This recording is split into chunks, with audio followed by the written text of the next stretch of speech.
ಕರುನಾಡಿಗೆ ನಮಸ್ಕಾರ. ಕೆಸೆಟ್ ಪರೀಕ್ಷೆಯ 2ನೇ ಪತ್ರಿಕೆ ಇಂಗ್ಲಿಷ್ ಲಿಟ್ರೇಚರ್, ಇದರಲ್ಲಿ ಬರುವಂತಹ Dalit literature. We are discussing some important points on Dalit literature. This is my third video on this concept. Dalit literature ವಿಶೇಷವಾಗಿ ಮರಾಠಿ ಸಾಹಿತ್ಯದಲ್ಲಿ ಪ್ರಥಮ ಬಾರಿಗೆ ಮರಾಠಿ ಸಾಹಿತ್ಯದಲ್ಲಿ ದಲಿತ ಲಿಟ್ರೇಚರ್ದ ಒಂದು ಬೆಳವಣಿಗೆ ಪ್ರಾರಂಭವಾಗಿತ್ತು. ದಲಿತ ಲಿಟ್ರೇಚರ್ದ ಬಾಲ್ಯ ಮರಾಠಿ ಸಾಹಿತ್ಯದಲ್ಲಿ ಆಯಿತು. ಅದು ಆಮೇಲೆ ಬೆಳೆಯುತ್ತೆ ದೇಶದ ತುಂಬೆಲ್ಲ ಹಬ್ಬಿದೆ. ಸೊ ಮರಾಠಿ ಲಿಟ್ರೇಚರ್ದಲ್ಲಿ ದಲಿತರ ಮೇಲೆ ಆದಂತ ಅನ್ಯಾಯ ಅತ್ಯಾಚಾರಗಳನ್ನ ಮರಾಠಿ ರೈಟರ್ಗಳು ಹೇಗೆ ವ್ಯಕ್ತಪಡಿಸಿದ್ದಾರೆ ಅನ್ನೋದ್ರ ಬಗ್ಗೆ ನಾವು ನೋಡೋಣ.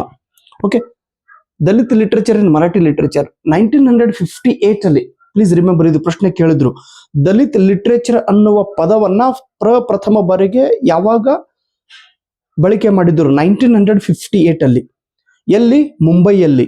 ಯಾರು ಇದನ್ನ ಬಳಕೆ ಮಾಡಿದ್ರು? ಹೂ ಯೂಸ್ಡ್ ದಿಸ್ ಟರ್ಮ್? ಬಾಬುರಾವ್ ಬಾಗೂಳ್. ಎಲ್ಲಿ ಯೂಸ್ ಮಾಡಿದ್ರು? ಇದು ದಲಿತ ಸಾಹಿತ್ಯ ಸಮ್ಮೇಳನದಲ್ಲಿ.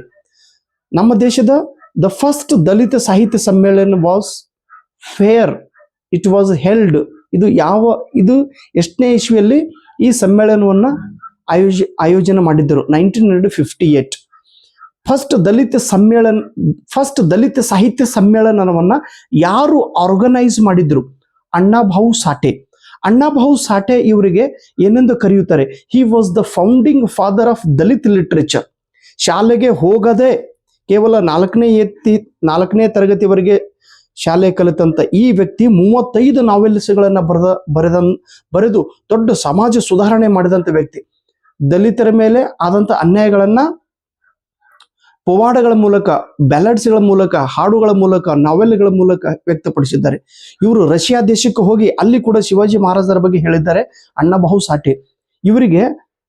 ಇವರ ಮರಣದ ನಂತರ ಇವರಿಗೆ ಡಾಕ್ಟರೇಟ್ ಪದವಿ ಕೂಡ ಕೊಡಲಾಗಿದೆ.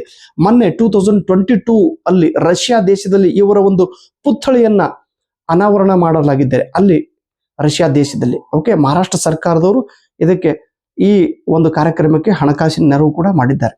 ಅಣ್ಣಾಭಾವು ಸಾಠೆ ಇವರು ಫಕೀರ್ ಅಂತೇಳಿ ಒಂದು ಆಟೋಬಯೋಗ್ರಫಿಯನ್ನ ಬರೆದಿದ್ದಾರೆ 1959 ಅಲ್ಲಿ. ಸಾಕಷ್ಟು ಸಲ ಇದರ ಮೇಲಿಂದ ಪ್ರಶ್ನೆಗಳನ್ನು ಕೇಳಿದ್ರು. Please remember it. Next, Baburao Bagul. ಇವರು ಇನ್ನೊಂದು ಅವರ ಒಂದು ಆತ್ಮಚರಿತ್ರೆ ಐತಿ. ಏನಂತೇಳಿ? ಜವಾಮಿ ಜಾತ್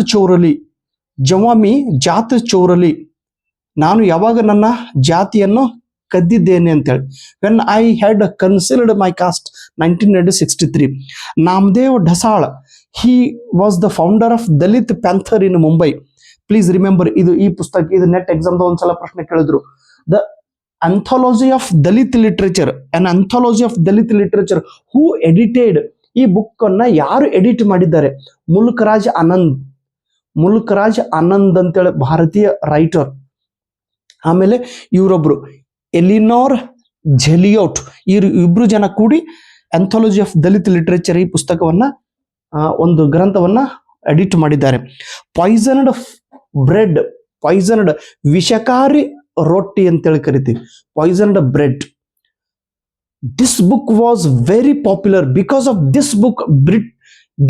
this book Dalit literature become popularised in India. ಈ ಪುಸ್ತಕವು ದಲಿತ ಸಾಹಿತ್ಯವನ್ನ ಎಲ್ಲ ಕಡೆಗೆ ಪ್ರಚಾರ ಮತ್ತು ಪ್ರಸಾರ ಮಾಡಿದಂತ ಕೆಲಸ ಪಾಯ್ಸನ್ಡ್ ಬ್ರೆಡ್ ಈ ಬುಕ್ ಮಾಡಿದೆ. ಇದರಲ್ಲಿ 80 ಕಥೆಗಳನ್ನ ಪಬ್ಲಿಷ್ ಮಾಡಿದ್ದಾರೆ ಇಂಗ್ಲಿಷ್ದಲ್ಲಿ ಬರೆದು. ಈ ಬುಕ್ ಅನ್ನ ಬರೆದವರು ಯಾರು? ಅರ್ಜುನ್ ಡಾಂಗಳೆಯವರು. ಈ ಪುಸ್ತಕವನ್ನ when it was published in 1992, what was the subtitle of Poisoned Bread? Please remember, translation from, ಇದು ಪ್ರಶ್ನೆ ಕೇಳಿದ್ರು, ಈಗನು ಕೇಳ್ತಿರ್ತಾರೆ. Translation from modern Marathi Dalit literature. Translation from modern Marathi Dalit literature. ಆಧುನಿಕ ದಲಿತ ಸಾಹಿತ್ಯವನ್ನು ಮರಾಠಿಯಿಂದ ಇಂಗ್ಲಿಷ್ದೊಳಗೆ ಟ್ರಾನ್ಸ್ಲೇಷನ್ ಮಾಡಿದಂತ ಪುಸ್ತಕ ಇದು. The first anthology of Dalit literature.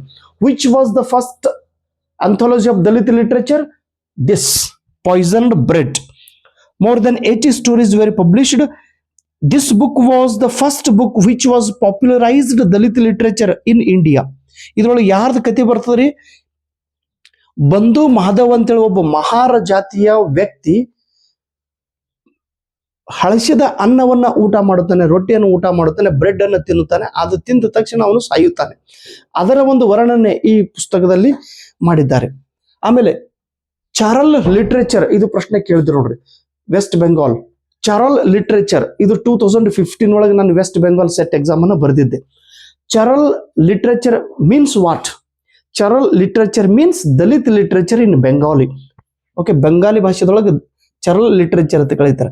The most important autobiographies in Dalit literature. Please ಇವುಗಳನ್ನ ಕಂಪಲ್ಸರಿಯಾಗಿ ನೆನ್ಪಿಡ್ರಿ. ಅಣ್ಣಾಬಾಹು ಸಾಠೆ ಫಕೀರ್ ಅನ್ನೋ ಒಂದು ಆಟೋಬಯೋಗ್ರಫಿಯನ್ನು 1959 ಅಲ್ಲಿ ಇವರು ಬರೆದಿದ್ದಾರೆ. ಓಂ ಪ್ರಕಾಶ್ ವಾಲ್ಮೀಕಿ ಉತ್ತರ ಪ್ರದೇಶದವರು, ಜೂಠಾನ್ 1997 ಈ ಪುಸ್ತಕವನ್ನು ಬರೆದವರು ಆಟೋಬಯೋಗ್ರಫಿ. ಸಿದ್ಧಲಿಂಗಯ್ಯ ಇವರು ನಮ್ಮ ಕರ್ನಾಟಕದವರು. ಊರು ಕೇರಿ 1995 ಆತ್ಮಚರಿತ್ರೆಯನ್ನು ಬರೆದಿದ್ದಾರೆ. ಬಾಮಾ ತಮಿಳುನಾಡುದವರು. ಕರುಕ್ಕು ಅನ್ನುವ ಒಂದು ಆಟೋಬಯೋಗ್ರಫಿಯನ್ನು ಬರೆದಿದ್ದಾರೆ 1992. ದಗುಡು ಮಾರುತಿ ಪವಾರ್ ಫ್ರಮ್ ಮಹಾರಾಷ್ಟ್ರ, ಬಲುತಾ ಅನ್ನುವ ಆಟೋಬಯೋಗ್ರಫಿ.